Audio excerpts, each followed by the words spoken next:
Hello plant friends, my name's Alonia and welcome back to my tiny balcony here in suburban Sydney, where I am learning to grow cold, cool and intermediate orchids with just me, my orchids and Mother Nature.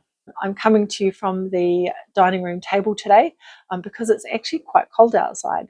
So from the last two videos I needed to make some additional space. The plant rack from video one is too low and I need to elevate it so I can put some storage tubs under there to hold my planting media. I also need to repot some of my cymbidiums into their new terracotta pots. So I'm going to grab my car keys and I'm going to head over to Bunnings, where I will take you on a jaunt around Bunnings, and without further ado, let's head over to Bunnings.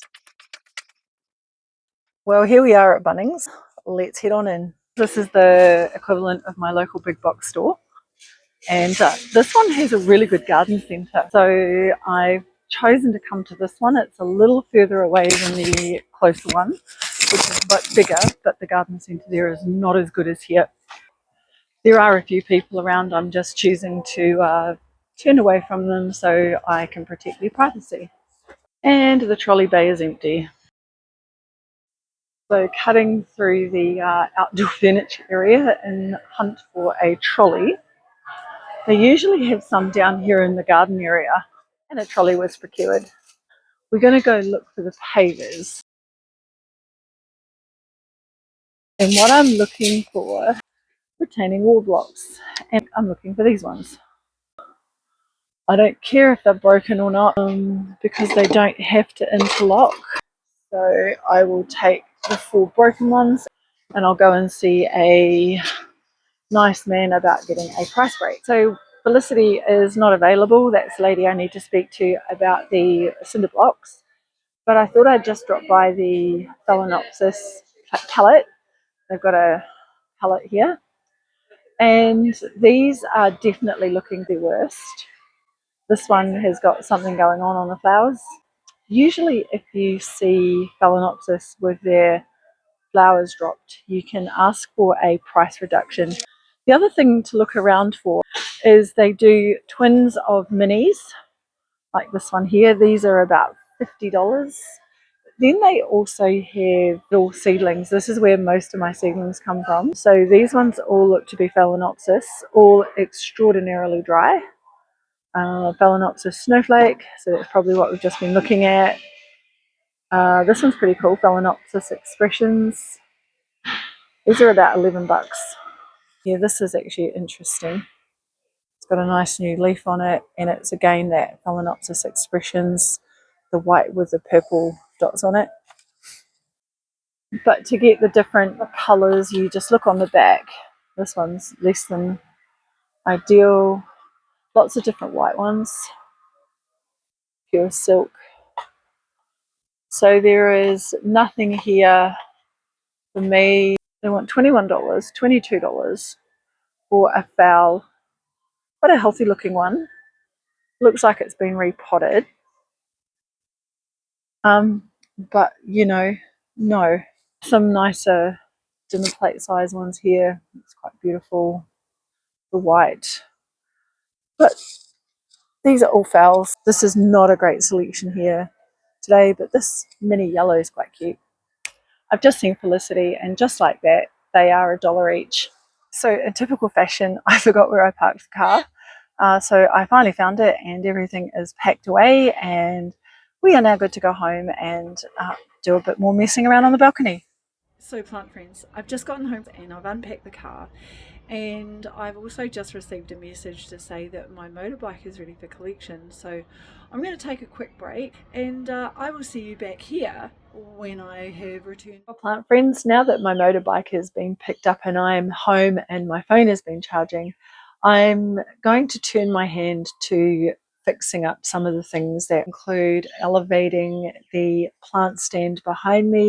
And I also want to do some planting of a tomato plant, which I've just bought. So the first thing I really need to do is start emptying out the orchids again from the plant stand so that I can add the 4 new blocks that I've bought.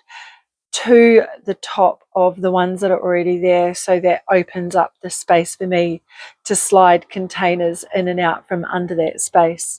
I am also going to repot this dendrobium. I might also repot some of these where they are actively growing but don't have flower spikes. Now that I've moved out the orchids, I'm going to go ahead and lift the planter out, and I'm just going to throw in a second layer of bricks underneath in order to raise up the required distance. Okay, so I've elevated the stand a little bit, which helps. I've moved all of the potting media into the space under the planter, and the green tub is on wheels, so I can pull that out. But I just want to show you, turn this around. There goes the bane of my existence, a bloody cockatoo.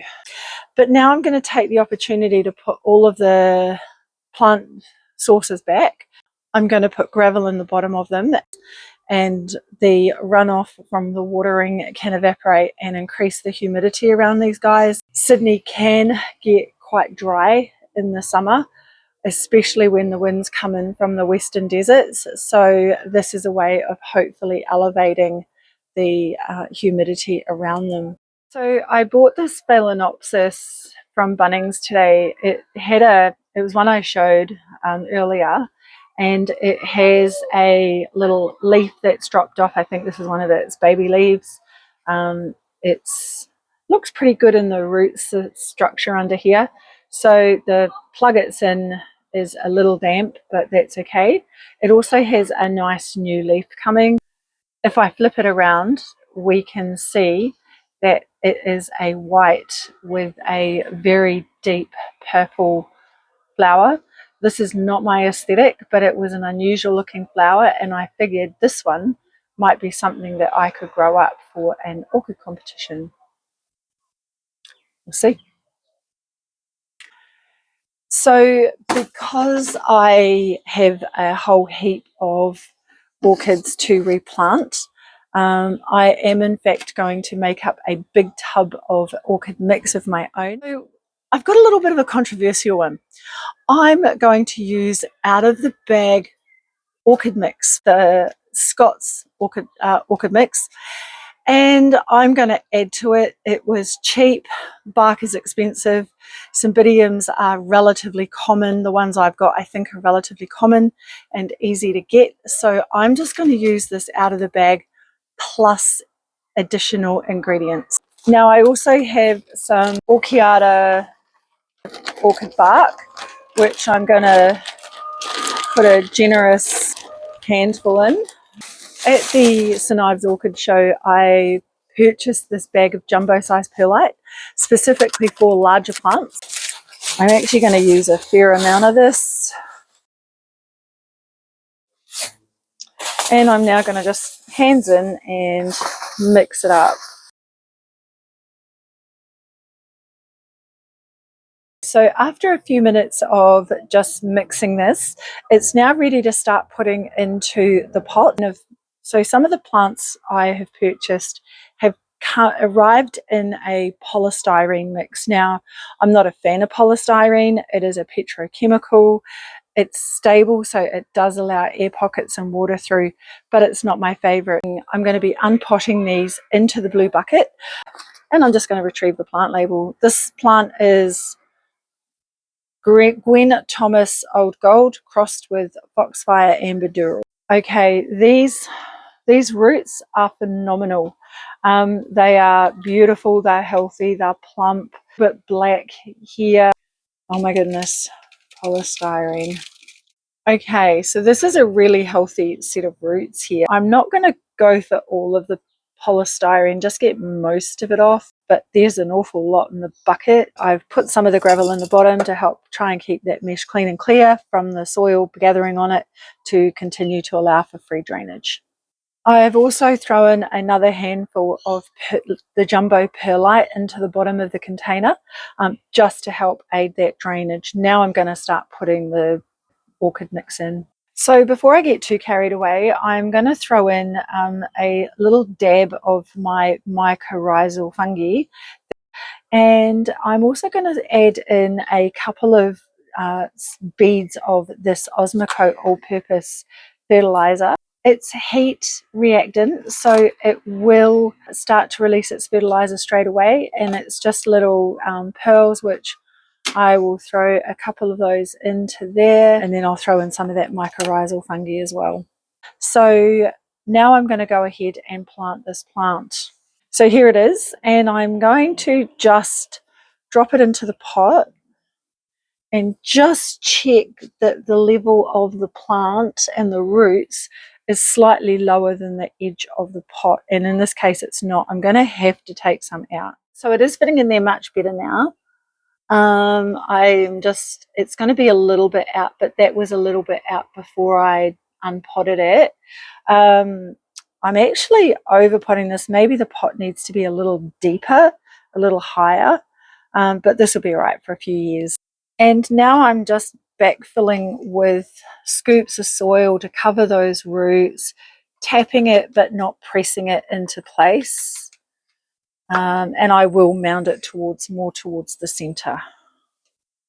Okay, while the plant is actually new in the pot, what I've done is I have actually inserted just a small bamboo rod. It does go all the way down. I'm not going to bother tying it.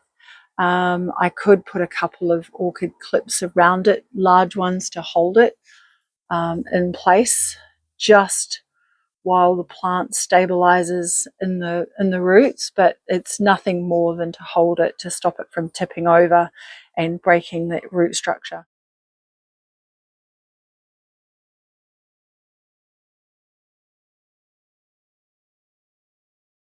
Friends, I'm afraid you're going to have to excuse my audio. I don't know how good it is. My phone went flat midway through the potting of these orchids. I did actually get 8 potted orchids done.